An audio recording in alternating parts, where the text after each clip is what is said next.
Hello and welcome to Driving Discussions Europe. In this series, we discuss the forces that affect road fuels globally. Driving Discussions is brought to you by Argus Media, a leading independent provider of energy and commodity pricing information.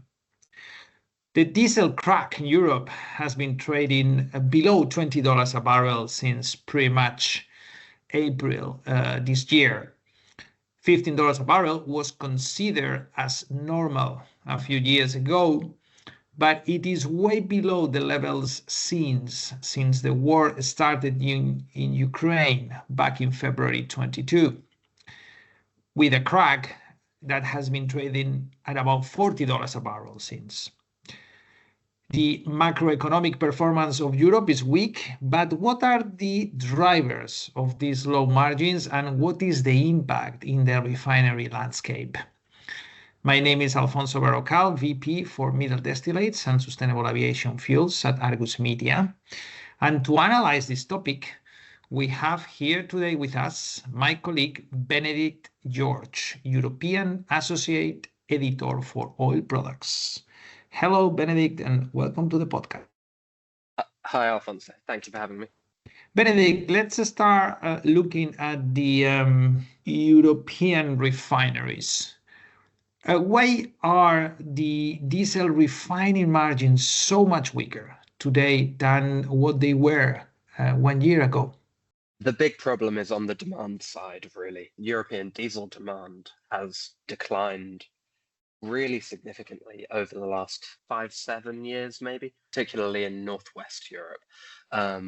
Not uniformly in every country in Europe by any means. And in Eastern Europe, demand is actually still growing year on year. But in the countries where diesel demand is centered in Europe, the countries that consume the most, which are Germany, France, Spain, and so on, demand is declining in those countries. So in the early summer of 2024, domestic diesel deliveries in Germany and France and Spain were down by between 5 and 10% against 2019.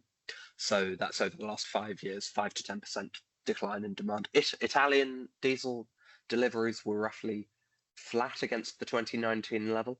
So there's less of a clear trend there. But by contrast, in the Netherlands, Belgium, Denmark, Norway, the decline over the last 5 years is more like 15, 20, 25%.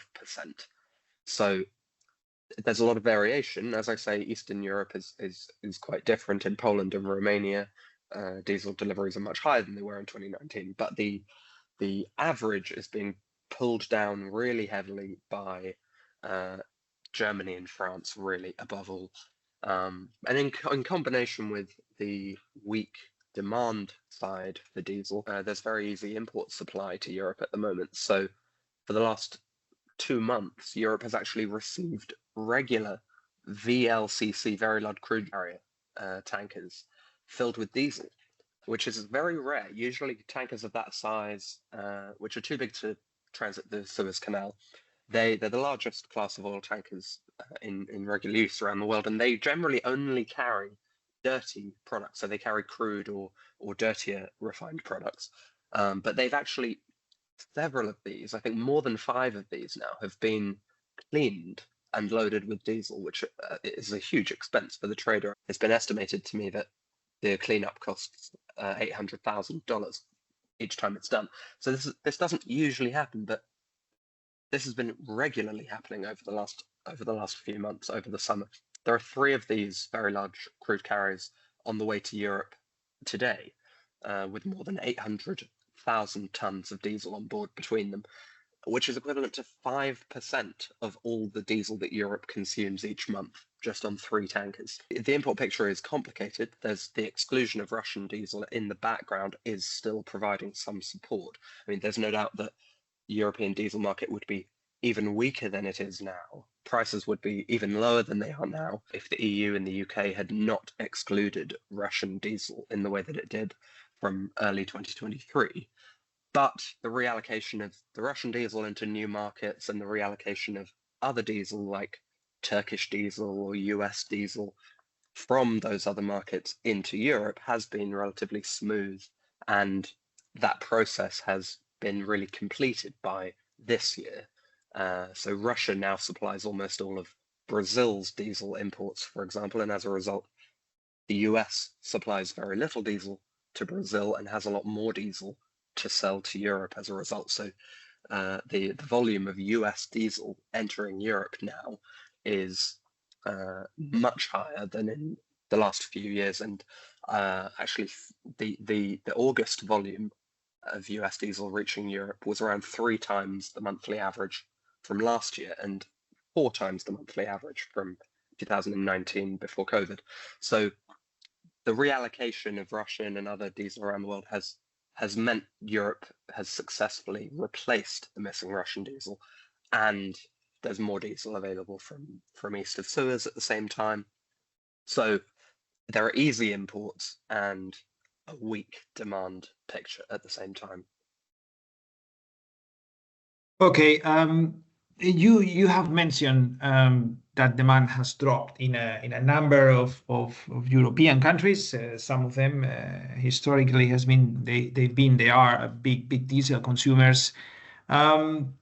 Is this diesel demand just suffering from the current weak macro environment, or is this loss of the structural, you think? I think the loss is structural. It's chronic. It's long term. So back in 2022, maybe 2023, a lot of people were uncertain whether the decline, particularly of German diesel demand, I think, which has been the most pronounced out of the large economies in Europe, whether that decline of diesel demand was tied to recession in German GDP. Germany's been in and out of GDP recession for the last couple of years. There've been, I think I'm right in saying, more than one period of technical recession, but Germany has kind of temporarily recovered, temporarily dipped back into recession, and so on. The thing is that the decline of diesel demand in Germany is steady and severe, whereas GDP, as I say, has been rising a little bit, declining a little bit, rising a little bit, declining a little bit. The correlation just doesn't seem to check out. Total EU GDP in 2023, last year, was around 4% higher than it was in 2019. So even, after a huge contraction during COVID and then a recovery, the net result was 4% higher GDP in real terms in 2023 than in 2019, according to EU data. But total EU domestic diesel deliveries were 4% lower over the same period. So despite a net gain in GDP, there was a significant net loss of diesel demand. The disparity in Germany is even more pronounced. So German GDP was just 1% higher in 2023 than in 2019, but German diesel deliveries were 12% lower in 2023 than in 2019. So the trajectory of diesel demand just doesn't seem to, for the last 5 years or so at least, doesn't seem to have anything to do with the trajectory of GDP. Now, I have no doubt that if there is stronger GDP growth in the EU and in Germany in particular in the future, that will tend to support diesel consumption volumes because trucks and industrial machinery, industrial vehicles run almost exclusively on diesel fuel, and GDP growth tends to mean more usage of those kind of vehicles, more activity in those sorts of areas. So GDP growth supports diesel consumption, but there's been a significant dislocation between the two things. The main problem being, the main structural long-term problem being that there's less manufacturing happening in Western and Northern European economies now than there was even 5 years ago and certainly 10 years ago. I think sometimes we have an impression in Western Europe that this transition in our economies away from manufacturing and towards services is kind of complete and has already happened, but it is very much still ongoing. Manufacturing is still contracting as a percentage of GDP in Western Europe, and services are still growing. So the result will be that GDP is performing much better than manufacturing output in particular, and manufacturing output tends to be very diesel intensive. because there's a lot of trucking around of intermediate parts, intermediate products, and because a lot of the machinery used in manufacturing facilities is fueled with diesel. So as economies are shifting away from manufacturing and towards services, each dollar of GDP that they produce is tending to require less diesel to produce it. German manufacturing in particular has contracted especially hard over the last few years because of the exclusion of Russian energy, because Germany was such a large user of Russian energy before 2022. I mean, I think it attracted a lot of media attention when BASF, the huge German chemicals company, announced it was going to close several chemicals factories in Ludwigshafen. They haven't actually closed them yet, but just the announcement they were going to close them, I think, struck a lot of people as a landmark blow for German manufacturing. And actually, just last week, VW, another huge industrial champion for Germany, announced that it could not rule out closing factories in Germany, which would be the first time in the company's history that it's ever done that. And the CEO of VW actually said Germany in particular, as a manufacturing location, is falling further behind in terms of competitiveness. This loss of competitiveness in terms of energy costs, and obviously a range of other respects as well, not least of which is environmental regulation and so on. This loss of competitiveness for manufacturing in Europe against China in particular, but lots of settings in Asia, this is a huge chronic pressure on European diesel consumption. And in addition to that, in parallel with that, European consumers they own fewer diesel cars than they did 5 years ago or 7 years ago. In fact, I mean, some of the clearest, the data unfortunately is not up to date, not up to date for this year, or from the EU, but we can see that in a period of time as short as between 2019 and 2022, the number of diesel passenger vehicles on the register in France fell by 9%. So we're not talking about the proportion of new vehicle sales that are diesel versus electric. We see a lot of data about that in the news, but of course what really matters is the number of diesel vehicles and other types of vehicles that are actually on the roads in total, and that number for diesel vehicles is falling very rapidly. It's 9% lower, as I say, in the 3 years to 2022 in France. In Germany, it was lower by 4%. In Italy, it was lower by 3%. In Spain, 2%. So it's falling with different velocities in these different countries, but it's falling in all of those countries.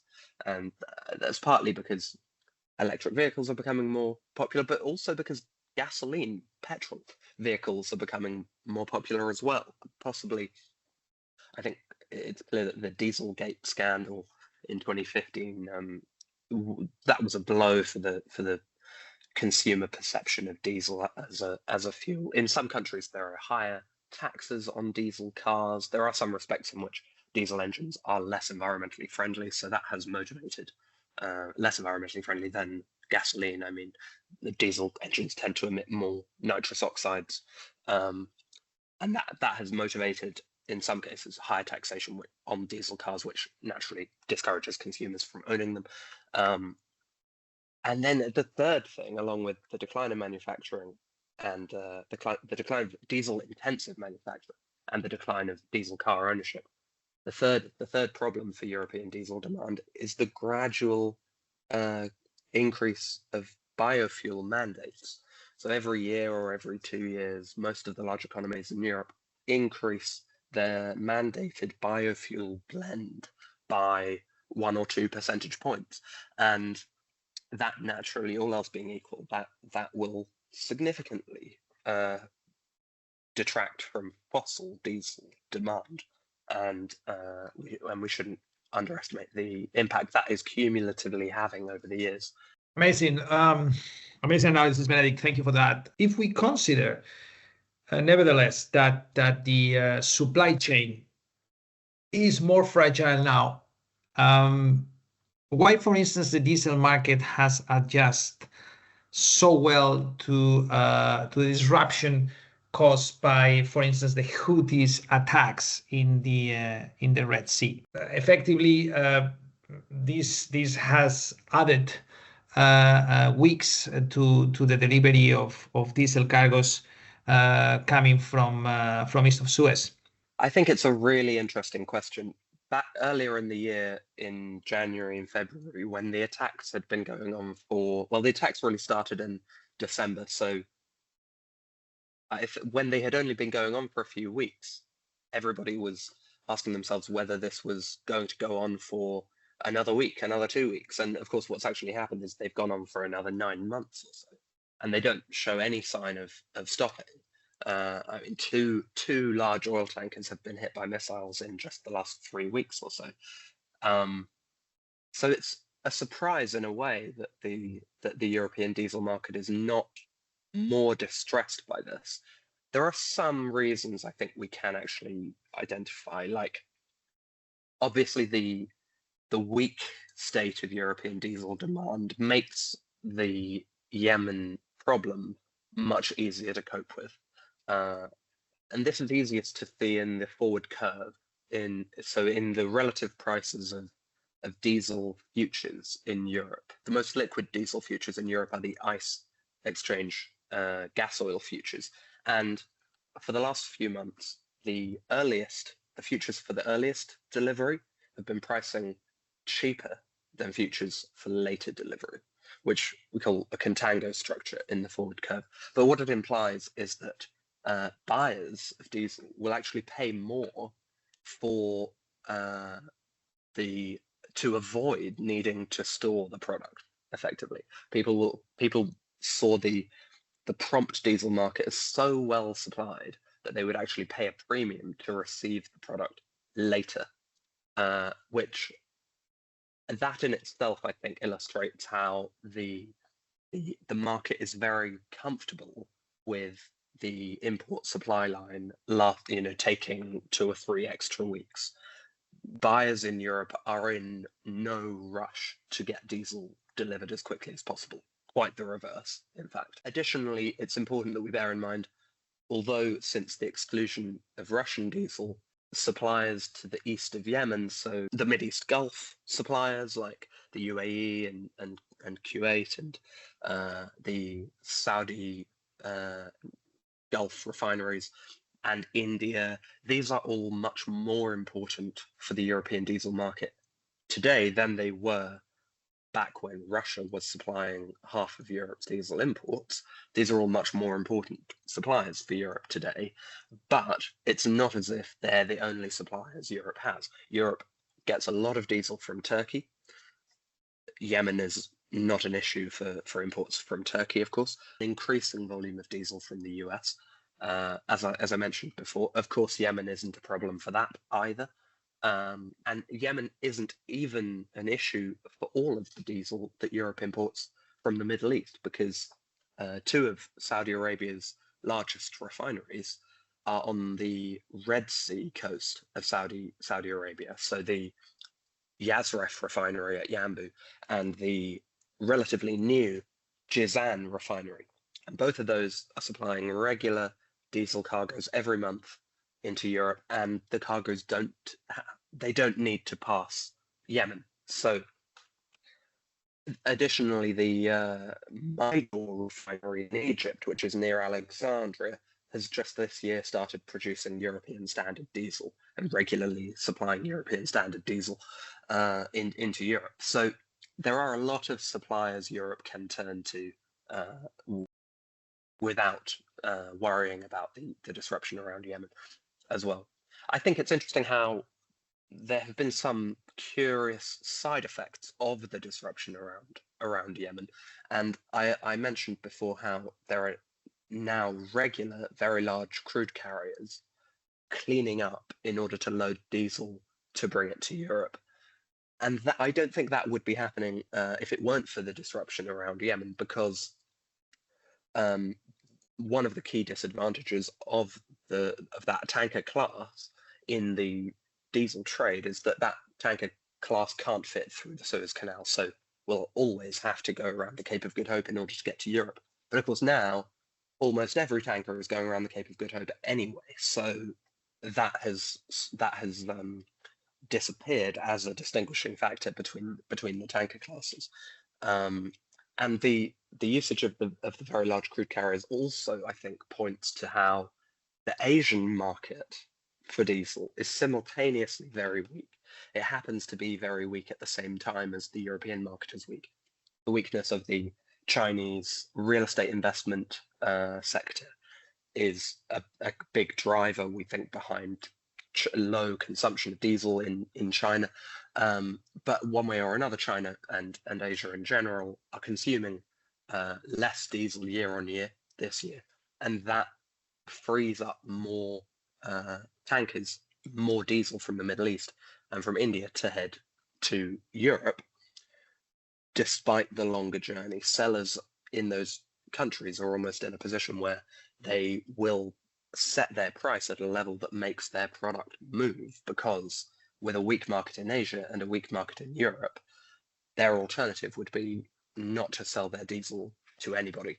So the ball really seems to be in the court of the refiners, and the refiners are having to cut their prices or else fail to sell the product. Okay, thank you very much, Benedict, for your insights and for coming to the podcast. Thank you very much. Thanks. And maybe something to add to Benedict's analysis is that if you're interested in tracking the impact of the global diesel flows, you can follow the Argus CIF deliver price into Europe, which assess the value of large cargoes of diesel coming actually from the east of Suez or from the US, and the value of the diesel being re-exported afterwards. Those cargoes land in Europe from the hub of ARA into smaller clips of 15 to 30,000 metric tons to other European destinations. So if you're enjoying this podcast, please be sure to tune in for the other episodes in our series, Driving Discussions Europe.